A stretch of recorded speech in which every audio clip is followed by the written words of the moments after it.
नमस्कार। दादी की कहानी में आप सबका स्वागत है। आज मैं आपको जो कहानी सुनाने जा रही हूँ उसका शीर्षक है एकता का बल। सामूहिक एकता का बल असीमित होता है। तुच्छ घास भी एक साथ बांधकर मदमत्त गजराज को विवश कर देती है। किसी सघन वन में तमाल का एक विशाल वृक्ष था। उस पर घोंसला बनाकर एक चटक यानी चातक पक्षी निवास करता था। पति पत्नी दोनों निवास करते थे उसी में। वे दोनों बड़े ही सुखपूर्वक रहते थे। कुछ दिनों के पश्चात चटकी ने अंडे दिए। दोनों बड़े स्नेह से उनकी सुरक्षा करने लगे। एक दिन अपनी शक्ति के मद में यानी घमंड में एक मतवाला हाथी वहाँ आया। उसने अकारण पेड़ में धक्के मारना प्रारंभ कर दिया। चटक दंपत्ति चींची करते भयभीत होकर चिल्लाने लगे, किंतु अपने ही घमंड में उन्मत्त चिंघाड़ते हुए हाथी ने उनकी चींची की आवाज़ सुनी ही नहीं। उसने वह शाखा ही तोड़ डाली जिस पर उनका घोंसला था।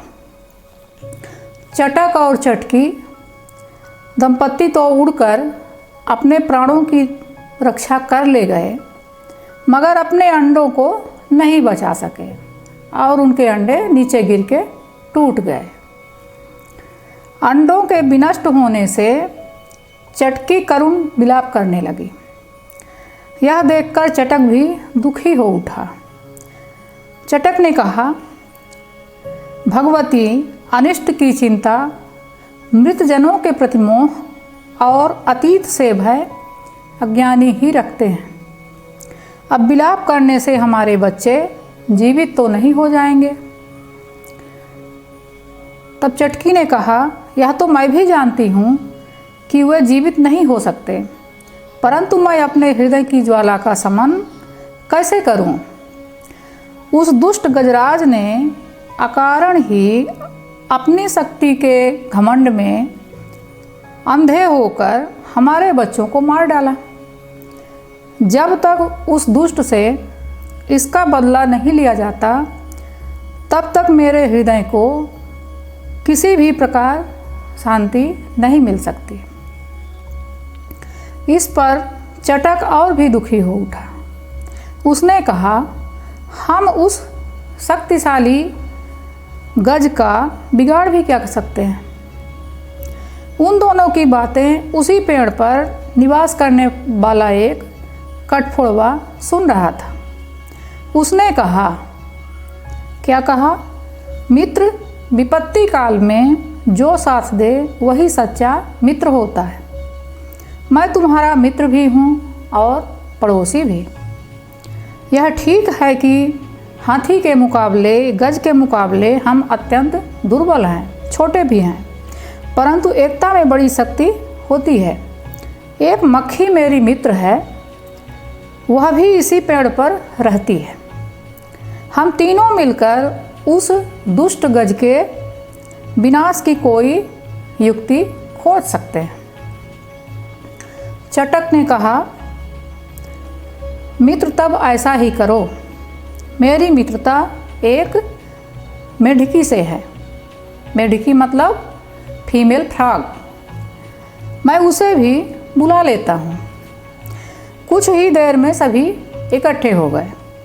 सारी बातें सुनकर मेढकी ने कहा, समूह की शक्ति ने बड़े बड़े राजप्रासादों को धूल धूसरित कर दिया है। शक्तिशाली सम्राटों के मस्तक काट डाले हैं। यह गजराज की तो कुछ भी नहीं है। मेढकी ने गजराज को मारने की पूर्ण योजना रखी तो सभी ने प्रसन्नता से उसका अनुमोदन किया। अगले दिन दोपहर में जिस समय गजराज भोजन करके विश्राम कर रहा था। मक्खी उसके कानों के समीप उड़ती हुई गुनगुनाने लगी। उसके मधुर संगीत को सुनकर गजराज ने अपनी आंखें बंद कर ली। तभी कठफोड़वा उसके मस्तक पर जा बैठा और उसने हाथी के दोनों नेत्र फोड़ दिए। पीड़ा से व्याकुल हाथी चिघाड़ता हुआ जल की खोज में इधर उधर दौड़ने भागने लगा। तो मेढ़की अपने बंधु बांधवों के साथ एक खाई के किनारे जाकर टर्राने लगी। गजराज ने समझा कि उधर जलाशय है या कोई तालाब है। वह उसी ओर दौड़ा और खाई में गिरकर मर गया।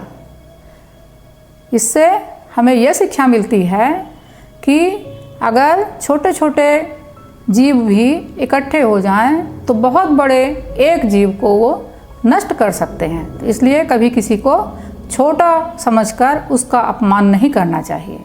धन्यवाद।